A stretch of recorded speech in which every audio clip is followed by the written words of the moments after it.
नमस्कार साथियों, स्वागत है आपका भी NQ24 यूट्यूब चैनल पर। बहुत बहुत साथियों, आज जो वीडियो का विषय रहेगा, एक तो बाज़ार के अंदर आज जो गतिविधियाँ हुई हैं उनके ऊपर नज़र डाल लेंगे। दूसरा, बाज़ार के साथ साथ में इजराइल के ऊपर चर्चा करेंगे। इजराइल ने 6 देशों पे हमला करके लगभग 540 आदमी मार दिए हैं। अब क्या 6 के 6 देश इजराइल पे हमला करने वाले हैं, ये एक बड़ी खबर है। तीसरा, देश के पूर्व राष्ट्रपति को 27 साल 3 महीने की सज़ा हुई है, इसके ऊपर चर्चा कर लेंगे। और जिस तरह से हर चीज़ को रेगुलेट करने के लिए एक रेगुलेटरी अथॉरिटी बनी हुई है, उसको लेकर के अभी तक पॉलिटिकल पार्टियों के ऊपर कोई रेगुलेटरी अथॉरिटी नहीं बनी। क्या ये पॉलिटिकल जो पार्टियां हैं, जो अभी भारत के अंदर लिस्ट है लगभग 3500, जिसमें से 3000 तो इनएक्टिव पार्टी हैं जो कि अपने आप को रजिस्टर्ड करके बैठी हैं, लेकिन वो कभी चुनाव ही नहीं लड़ती। तो क्या वे केवल ब्लैक मनी को वाइट करने के काम में आ रही हैं, इसके ऊपर चर्चा करेंगे। और दूसरा, जो अमेरिका के बाज़ार हैं वो लाइफ हाई पे हाई बना रहे हैं, उसके ऊपर विस्तार से चर्चा करेंगे। आज एफआईआई के आंकड़े पर नज़र डाल लेते हैं। जो विदेशी संस्थागत निवेशक हैं, उन्होंने 130 करोड़ रुपए की खरीदारी की है। अगर बात करें डीआईआई की, तो जो घरेलू संस्थागत निवेशक हैं उन्होंने 1556 करोड़ रुपए की खरीदारी की है। बाजार के अंदर जो बड़ी खबर की नज़र डालें तो बड़ी खबर रही तो इन्फोसिस की तरफ से। इन्फोसिस ने 1800 रुपये के भाव पे 18,000 करोड़ रुपए का बाईबैक को मंजूरी दे दी है कि भाई 18,000 करोड़ की बाईबैक रहेगा, हम जो करने जा रहे हैं। सेबी की अभी मीटिंग चल रही है, उस मीटिंग में जो एक्सपायरी है, वीकली एक्सपायरी ख़त्म करने को चर्चा चल रही थी, उसका भी कोई विचार नहीं है। अभी जो प्रमोटर हैं, बल्क डील के माध्यम से जो बड़े प्रमोटर होते हैं या उनकी होल्डिंग को लेकर के जो विषय पर चर्चा है, जो तुनिकांत पांडे हैं जो सेबी के चेयरमैन हैं, उनसे लेकर चल रही। सोने ने अभी लाइफ हाई बनाया है। अगर एक साल की बात करें तो सोने ने 40% का रिटर्न दे दिया है। बात करें सोने के भाव की तो 1,09,500 पे सोने का भाव बना हुआ है। और चांदी की बात करें तो चांदी की लोगों ने चांदी हो गई है लोगों की, 1,29,000 रुपये पर चांदी कारोबार कर रही है। बात करें रुपये की तो रुपया हमारा 88.32 बना हुआ है डॉलर के अगेंस्ट। और बास्केट ऑफ करेंसी में अगर डॉलर का भाव देखें तो 97.64 पे डॉलर का भाव बना हुआ है बास्केट ऑफ करेंसी में। क्रूड ऑयल थोड़ी सी नरमाहट के साथ में 66.74 पे बना हुआ है। विक्स 10.84 पे है। अगर बात करें अमेरिका की, तो अमेरिका के अंदर जो सीपीआई के आंकड़े आए हैं वो उनके अनुमान के अनुसार आए हैं, 2.9 पे आए हैं, जिससे रेपो रेट कटने की जो उम्मीद है अमेरिका में वो बढ़ गई है। इससे इस बार रेट कट हो जाएगा, ऐसी उम्मीदें बढ़ती जा रही हैं। अगर बात करें बिटकॉइन की, तो बिटकॉइन 1,15,100 पे कारोबार कर रहा है। आज अगर बात करें भारत की, तो भारत में भी आज सीपीआई के आंकड़े आने वाले हैं, जो कंज्यूमर प्राइस इंडेक्स की। यूरोप की बाजार की बात करें तो यूरोप के बाजार सुस्त हैं और डाउ फ्यूचर भी थोड़ा सा नीचे ही कारोबार दिख रहा है अभी इस दिन में। निफ्टी का जो पुट कॉल रेशो है वो 1.3 पे बना हुआ है, मतलब अभी भी 100-150 पॉइंट की गिरावट आ सकती है निफ्टी के अंदर। आज निफ्टी में अगर बात करें 108 पॉइंट की तेजी देखने के लिए मिली, तो 25,114 में बंद हुआ। बात करें बैंक निफ्टी की, तो 139 पॉइंट चढ़ गया बैंक निफ्टी, और जिसमें पीएसयू बैंक कमज़ोर थे, उसके बाद भी 54,809 पर बैंक निफ्टी बंद हुआ। सेंसेक्स की बात करें तो सेंसेक्स 347 पॉइंट चढ़ के 81,904 पे बंद हुआ। सबसे ज़्यादा गिरने वाले इंडाइसिस में अगर बात करें, सबसे ज़्यादा कौन से इंडेक्स गिरे, तो सबसे ज़्यादा गिरा एफएमसीजी 400 पॉइंट टूट गया, और 400 पॉइंट टूट के 56,550 पे बंद हुआ। साथ में पीएसयू बैंक जो है वो भी 40 पॉइंट टूट गए, 12,370 पे पीएसयू। और अगर बात करें निफ्टी मीडिया की और रियल्टी की, इन दोनों में थोड़ा सा कमजोरी जैसा माहौल देखने के लिए मिला। अभी भी निफ्टी जो ओवर बोर्ड जोन में है, थोड़ी सी ऊपर से बिकवाली देखने के लिए मिल सकती है या प्रॉफिट होगी। इसराइल ने बहुत बड़ा खोबा खड़ा कर दिया है। इसराइल ने 6 देशों पे एक साथ हमले कर दिए, और कतर का अब अमेरिका के साथ में जो विश्वास था वो विश्वास टूट गया। कतर के प्रधानमंत्री का कहना ये है कि अब अमेरिका के साथ में हम दोस्ती रखें या नहीं रखें, इसके ऊपर विचार कर रहे हैं। पाकिस्तान के जो प्रधानमंत्री हैं वो पहुंच गए हैं कतर, और वो ये बोल रहे हैं कि भाई सारे आ जाओ, बैठ लो, एक बार बात कर लो, और फिर इस पर इसराइल पर हमला कर दो। हुआ क्या है, पहले आपने देखा कि भाई कतर में हमला कर दिया था। कतर में जो उनके हमास के जो लीडर थे बैठे हुए मीटिंग कर रहे थे, पहले तो वहाँ मारा उन्हें, उसके बाद में उन्हें इंटरनेशनल बेइज्जती होगी कतर की। कतर के प्रधानमंत्री का कहना ये कि भाई मुझे तो ताऊ अमेरिका ने बनाया, कि भाई जो किसी के बीच में झगड़ा होगा तो ये आदमी सुलझाएगा, और मुझे आप ताऊ बना रहे हो, उसके बाद मेरी बेइज्जती करा रहे हो, तो ये तो नहीं चलेगा। फिर अमेरिका के डोनाल्ड ट्रंप ने बोला कि नहीं मैं देखता हूँ, मैं बात करता हूँ। उसी के साथ में लेबनान पे हमला कर दिया हिजबुल्लाह को लेकर के। पहले ही इसराइल से तनाव बढ़ा रहा था, हिजबुल लेबनान में हमला कर दिया। उसके साथ में सीरिया की जो सेना रहती थी, जहाँ पे एयरबेस था, वहाँ हमला कर दिया। वहाँ पे 35 लोगों की मारे जाने की खबर है। और तो और तुम्हारा जो एक लुटिसिया एक देश पड़ता है, जो कि तुम्हारा साउथ अफ्रीका में पड़ता है। वहाँ से कुछ लोग चले थे। ऐसी इजराइल को खबर थी कि ये लोग जो है गाजा पट्टी में आने वाले हैं और कोई जलसे टाइप का कार्यक्रम होने वाला है, तो उन्होंने इन्हें 6 आदमियों को वहीं निपटा दिया। उसके साथ साथ में यमन की जो राजधानी है उसमें हमला कर दिया, और उसमें हमला करके लगभग 35 लोगों की जान चली गई। तो अब तीसरी बात ये, अगर बात करें वर्ष 2023 से अभी तक 64,000 आदमी जो है वो इजराइल के और हमास वाले मामले में मारे जा चुके हैं। और लगभग गाज़ा पट्टी का 75% हिस्सा जो है वो इजराइल अपने कब्जे में कर चुका है। अब इजराइल ने स्पष्ट धमकी दे दी है पूरे के पूरे 195 कंट्रियों को कि अगर हमास का कोई भी टेररिस्ट वहाँ है और तो या तो निकाल के आप उसे सजा दे दो, नहीं तो हम मारेंगे। उसके पीछे उसका तर्क ये है कि भाई जब 26/11 का हमला हुआ, जब अमेरिका में ओसामा बिन लादेन ने हमला किया, उसके बाद में अफ़गानिस्तान में ओसामा बिन लादेन को मारा अमेरिका ने, तो उस बार तो यूरोपियन यूनियन की जो कंट्रियां थी, ये सब देश थे, वे अमेरिका के साथ थे, वेल्डन अमेरिका कर रहे थे। लेकिन अब मैं मार रहा हूं तो उसमें मुझे आप दोषी बना रहे हो कि भाई मैंने गलत किया। भारत ने वही अपनी बोला है कि भाई पीस, शांति और डिप्लोमेटिक के रास्ते अपनाने हैं, झगड़ा करना नहीं है, शांति से मामला निपटाना है। भारत की तो 3 है, एक तो डिप्लोमेटिक, एक डायलॉग, एक पीस। भारत ने रट रखा है, कहीं झगड़ा हो भारत बोल देता हम तो शांति की तरफ है, क्योंकि भारत को सभी को देख कर चलना है। बात करें अमेरिका की, तो अमेरिका बोल रहा है कि नहीं ये गलत किया है। और तो और सऊदी अरब, जो कि मुस्लिमों का लीडर है, वो भी बोल रहा है कि भाई ये गलत किया है। केवल निंदा कर रहे हैं उस देश, और ये नहीं बोल रहा कि इजराइल ने ऐसा क्यों किया। पाकिस्तान ने खोबा ले लिया ज़बरदस्ती। पाकिस्तान ने बोला भाई मैं बात करता हूँ, मैं चलूँ, मारेंगे इसको, देखेंगे। खोबा ले लिया उसने बेमतलब का। ब्राज़ील के पूर्व राष्ट्रपति जो कि बोल्सोनारो हैं, उनको 5 जजों की जो बैठक थी, जिसमें ब्राज़ील की सुप्रीम कोर्ट ने उन्हें 27 साल 3 महीने की सज़ा सुनाई है। सज़ा किस पे सुनाई है, उसको लेकर के अमेरिका भड़क गया है। अमेरिका के जो राष्ट्रपति हैं डोनाल्ड ट्रंप, उन्होंने, और जो अमेरिका के तुम्हारा विदेश मंत्री हैं, उन्होंने मार्को रूबियो और अमेरिका के डोनाल्ड ट्रंप दोनों ने बोला है कि ब्राज़ील के अंदर तानाशाही शासन चल रहा है, जिसकी कोई गलती नहीं है, उसे भी पकड़ करके जेल में डाल दिया जा रहा है। और अमेरिका की कड़ी प्रतिक्रिया आई है इसके ऊपर कि आपने जो किया है गलत किया है। और तो और वहाँ के जो सुप्रीम कोर्ट के जजेस हैं, उनको भी अमेरिका की तरफ से कड़ी प्रतिक्रिया का सामना करने के लिए मिला है। उन्होंने क्या किया है, एक्चुअली में हुआ क्या था कि जब 2022 में चुनाव हुआ था, तो जो बोल्सोनारो है ना, जो वहाँ के वर्तमान में पूर्व राष्ट्रपति हैं, उनके ऊपर जो आरोप लगा था वो ये था कि वो चुनाव में हार गए थे, और हारने के बाद भी वो सत्ता में बने रहने के लिए उन्होंने गलत उपयोग किया। मतलब हार मानी नहीं, उन्होंने बोला मेरी हार नहीं हुई है, चुनाव में धांधलेबाजी हुई है, गलत है, गड़बड़ है। उन्होंने सरकारी संपत्ति का नुकसान पहुंचाया, उन्होंने तख्ता पलट करने की कोशिश करी, उन्होंने सेना का प्रयोग करने की कोशिश करी। और तो और उन्होंने जो वहाँ का संसद भवन है, उनके जो प्रदर्शनकारी हैं, उनकी जो पार्टी के हैं, उन्होंने उस पर कब्जा कर लिया। उनके ऐतिहासिक धार्मिक स्थल हैं, उन पर कब्जा कर लिया। और तो और इनकी जो सुप्रीम कोर्ट ने बोला है, इस 5 जजों की बैठी थी, जो 4 जज थे वे तो इसको बोल्सोनारो को सज़ा के पक्ष में वोट दिया कि भैया इनको ना सज़ा दे दी जाए 27 साल 3 महीने की। और जो 1 जजेस थे वो इनको रिहाई करने के ऊपर विचार कर रहे थे। इसको लेकर के अमेरिका थोड़ा सा सख्त हो गया। अमेरिका की कई बार प्रतिक्रिया देखने के लिए मिली है। अमेरिका ने पहले भी कहा है कि भाई इससे आपने जो इनके ऊपर आरोप लगा रखे हैं, वो आरोप से इन्हें बरी कर दो, आरोप बरी कर दो, मैं तुमसे टैक्स वैक्स जो टैरिफ वाला मामला है उस पर सेटल कर लेता हूँ। लेकिन जो वहाँ के लूला, अभी वर्तमान में जो ब्राज़ील के राष्ट्रपति हैं लूला है कि लड़ने के लिए तैयार नहीं है। लूला ने बोल दिया अपन रुकेगा नहीं। उन्होंने पुष्पा मूवी देख ली है, और उन्होंने पुष्पा मूवी देख ली है, लग रहा है क्योंकि पीएम मोदी ने दिखा दी है।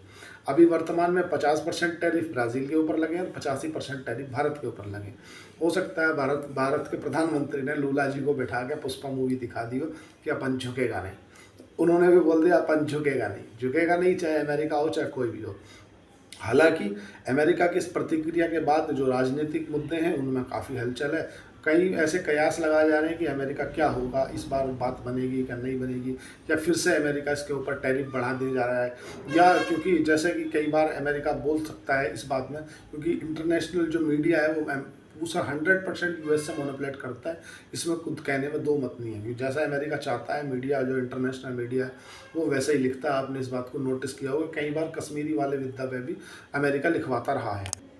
जैसे कि कई बार आप देखते हो कि भाई हर चीज़ को रेगुलेट करने के लिए एक अलग से चीज़ बनी है। जैसे मतलब किसकी निगरानी में कौन काम करेगा। अगर एनबीएफसी कोई गड़बड़ करता है, बैंक कोई गड़बड़ करता है, पेमेंट बैंक कोई गड़बड़ करते हैं, तो या मतलब किसी भी तरह से फाइनेंशियली जिसका लेन देन है उसके लिए आरबीआई बैठा है। स्टॉक मार्केट में अगर कोई गड़बड़ है, या तो उससे सपोज करो म्यूचुअल फंड में कोई गड़बड़ है, या कोई जो ब्रोकर है वो कोई गड़बड़ कर रहा है, या कोई जो तुम्हारा वित्तीय सलाहकार है वो गड़बड़ कर रहा था, उसके लिए सेबी बैठी है, मतलब इनकी निगरानी में काम करने के लिए। जैसे आपने हेल्थ इंश्योरेंस लिया, आपने जनरल इंश्योरेंस लिया, आपने लाइफ इंश्योरेंस लिया, इन इंश्योरेंस में अगर कोई गड़बड़ करता है तो इरडा बैठा हुआ है, तुम्हारा insurance regulatory authority of India. अगर बात करें हमारा पेंशन फंड वगैरह कौन मैनेज करता है, तो उसके लिए पीएफ आरडीए अलग से एक बॉडी बैठी हुई है। हमारे भारत में हर चीज़ के लिए अलग से निगरानी करने के लिए एक संस्था बनाई गई है। कैसे, जैसे अगर बात करें तुम्हारा ग्रामीण विकास के लिए, तो नेशनल एग्रीकल्चर डेवलपमेंट बैंक है, जिसे हम तुम्हारा NABARD बोलते हैं, NABARD, national agriculture rural development bank.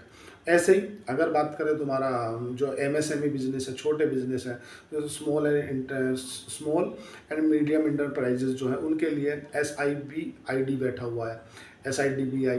उसका काम ही है भाई स्मॉल इंडस्ट्री एंड डेवलपमेंट के लिए पैसा देता है। ऐसे ही आपने देखा होगा अगर कोई फ़ोन से रिलेटेड है, कि जैसे आपने मोबाइल से रिलेटेड कोई दिक्कत है या कुछ, उसके लिए रेगुलेटरी करने के लिए अलग से एक संस्था बैठी है जिसे हम ट्राई बोलते हैं। आपने देखा होगा आए दिन, मतलब हर महीने ट्राई का एक डाटा बोलता है, और ट्राई मतलब जो है telecom regulatory authority of India.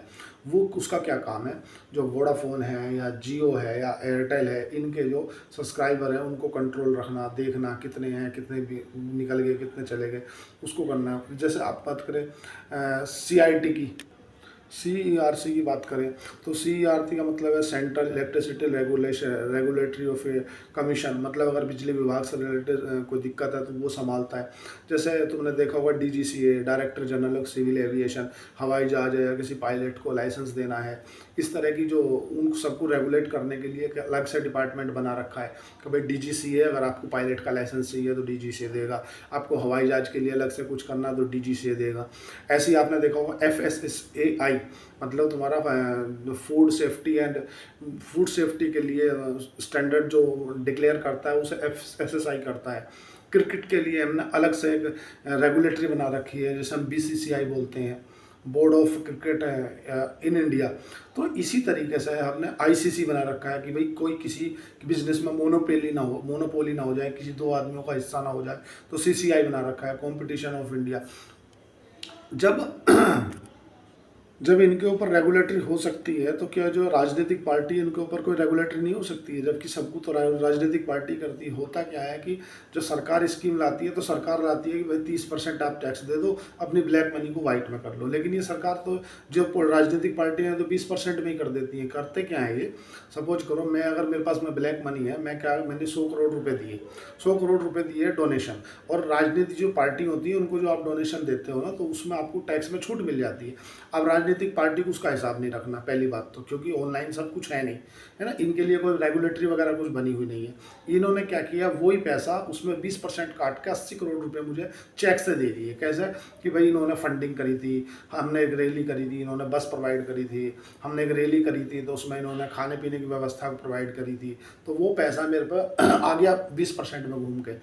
देश के अंदर 3500 जो है राजनीतिक पार्टी हैं अभी की डेट में, जिसमें से 300 पार्टियां हैं जो अभी राजनीतिक चुनाव लड़ती हैं, और लगभग 3000 पार्टियां ऐसी हैं जो केवल और केवल ब्लैक मनी को वाइट करने में जोर दे रही हैं, और ज़्यादातर हो भी रहा है।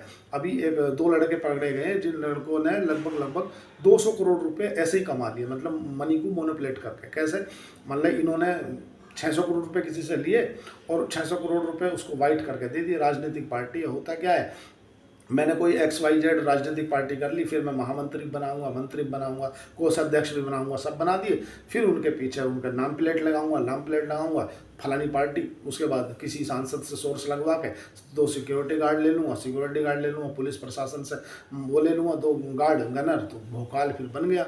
और होता क्या, 20 करोड़ रुपए दिए आपने किसी सांसद को, सांसद ने रिकमेंड कर दिया कलेक्टर को कि भाई इनको 2 सिक्योरिटी दे दो, हमें लग रहा है कि भाई इनकी जान को खतरा है। वो कलेक्टर जाकर SP को आवेदन कर देगा, एक काम करो तुम इन्हें तो सिक्योरिटी प्रोवाइड कर दो। इस तरह से उनका भोकाल बन जाता है। तो ये एक तरह से एक धंधा चल रहा है। इसमें हालांकि काफ़ी लोगों ने PIL दाखिल की है, सरकार ने अब इसके ऊपर विचार कर रही है कि भाई जो राजनीतिक पार्टियां हैं उनके ऊपर भी तो कुछ लाइबिलिटी बनाई जाए क्या। मतलब सब चीज़, जो बैंकों को तो RBI बैठा दिया, शेयर मार्केट के लिए SEBI बैठा दिया, लेकिन जो राजनीतिक पार्टियों को रेगुलेट करे ऐसा भी तो कोई अथॉरिटी होनी चाहिए कि जो कितनी राजनीतिक पार्टी है, कितना चंदा आया, कितना आपने दिया, उसका पूरा लेखा जोखा होना चाहिए। और जो पुराने कानून है उनमें फेरबदल होना चाहिए। अभी तक जो आप कैश में लेन देन कर रहे हैं उसका कोई रिकॉर्ड नहीं रख रहे, और रिकॉर्ड नहीं रख रहे तो पूरा का पूरा पैसा आजकल क्या हो रहा है कि जो वाइट ब्लैक मनी से रास्ते से आ रहा है, वाइट होकर निकल जा रहा है। आपने मुझे 100 करोड़ दिए, मैंने आपको 80 करोड़ दे दिए चेक से। आप मैंने रैली करी थी, आपने गाड़ी प्रोवाइड करी है, मैंने रैली करी थी, बट आपने खाना प्रोवाइड करा। तो इस तरह की जो गतिविधियाँ हो रही है ना, उन पर रोक लगनी चाहिए कहीं ना। अब सरकार इस पर क्या कर रही है वो देखने का विषय है। मैं क्या रोज़ सोचता हूँ कि वीडियो लंबी ना बने, लेकिन वीडियो रोज़ लंबी बन जाती है, छोटी कर लेते हैं वीडियो। एक्चुअल में क्या है, भारत और अगर बात करें अमेरिका की, तो भारत अमेरिका की डील जल्द हो सकती है, क्योंकि जो अमेरिका के राजदूत हैं उनकी तरफ से बयान आया है कि अमेरिका बहुत जल्द ही जो पीयूष गोयल है वो जा सकते हैं। अगर पीयूष गोयल अमेरिका जाते हैं मतलब जो डील है वो कहीं ना कहीं बात बनती नज़र आ रही है। जो ट्रेड मिनिस्टर हैं हमारे, जो पीयूष गोयल है, उनकी तरफ से बयान आया है कि नवंबर तक ट्रेड डील होने की जो पहला फेस है वो लगभग तय है। और इसीलिए भारत की अगर बात करें तो भारत ने जो हर ऐसा 1-2 देश की ऊपर छोड़ दें तो लगभग ज़्यादा देशों के साथ में फ्री ट्रेड एग्रीमेंट को लेकर जोर दे रहा है, जिससे जो कुछ तो हमें जो GST को कट मिला उससे राहत मिल जाए। देखो अभी कुछ दिन पहले ऐसा लग रहा था कि सब कुछ खराब हो गया, और अब ऐसा लग रहा है सब ठीक है, क्योंकि इधर डोनाल्ड ट्रंप अमेरिका के जो भारत के करीबी होते जा रहे हैं, मतलब वो कई बार याद कर ले रहे हैं दिन भर में। इधर डोनाल्ड ट्रंप को याद करते ही मोदी जी भी तत्काल रिप्लाई दे रहे हैं, और इधर हमारे जो ओरों से संबंध थे वो भी सुधर गए, बाजार का जो सेंटीमेंट था वो भी सुधर गया। और अभी कुछ दिन पहले ऐसा लग रहा था कि यार सब कुछ गड़बड़ हो जाएगा, लेकिन एक अभी भी समस्या बनी हुई है कि जो यूक्रेन वाला युद्ध है वो शांत होने का नाम नहीं ले रहा। और तो और यूक्रेन वाले मामले पर जो कतर के राजनीतिक है ना, जो कतर के अंदर विदेश मंत्री हैं वो गए हैं कहाँ, रूस से मिलने। काय के लिए मिलने गए हैं कि भाई रूस इसे ये बोले इजराइल को कि तूने गलत किया। भाई रूस इजराइल को क्या बोलेगा तूने गलत किया, रूस खुद नहीं मान रहा, उसने यूक्रेन में इतने दिन से हालात ख़राब कर रखे हैं, तो वो एक अलग विषय है। बाकी जो है वीडियो फिर भी लंबी होगी, मैं बोल रहा था वीडियो छोटी रखूँ बट वो लंबी हो जा रही है, जल्दी ही बन सकती है। आजकल के जो दौर में ना क्या रिश्ते हैं ना आजकल पैसे से तोले जाते हैं। कुछ लोग हैं जो आज भी जो पुराने ख्यालों के हैं वो आज भी संबंध अच्छे रखते हैं, लेकिन जो ज़्यादातर लोग हैं वो आज भी रिश्तों को, आज की जो दौर में चल रहा है वो रिश्तों को काय से तोलते हैं मालूम है, पैसे से तोलते हैं। आपके पास जितना पैसा उतनी आपको रिस्पेक्ट देते हैं, तो ये गलत है, ऐसा नहीं करें किसी के साथ में भी। आप सबके साथ में अच्छा व्यवहार रखें, अच्छे से रहें, और अपने आप का काम करें, अपने ऊपर खर्च करें, और जितना हो सकता पढ़ने पर ध्यान लगाएं, फोकस पूरा करें, क्योंकि अल्टीमेटली नॉलेज इज़ पावर। जितना आप पढ़ोगे उतना आपके अंदर ग्रोथ होगा। अपने बच्चों को भी उसी तरह से मनाएं कि यार पढ़ना बहुत ज़रूरी है। आप बात करें अगर आपको स्टॉक मार्केट में काम करना है तो आप शेर खान के साथ जा सकते हो, नीचे दिए गए डिस्कशन पे जाके आप अकाउंट ओपन कर सकते हो। मेरी ब्रांच में खुलेगा, जो मोरल सपोर्ट होगी मैं करूँगा। कुछ हमारी भी मजबूरियाँ रहती हैं कि हम यूट्यूब के माध्यम से कुछ नहीं बोल पाते, बाकी जो है आप कुछ समझदार हो, जो आप अकाउंट खोल लोगे तो हम आपका पूरा सहयोग करेंगे। बाकी जो है वीडियो को सब्सक्राइब कर दिया करो, 0.5 सेकंड लगते हैं। धन्यवाद, थैंक यू।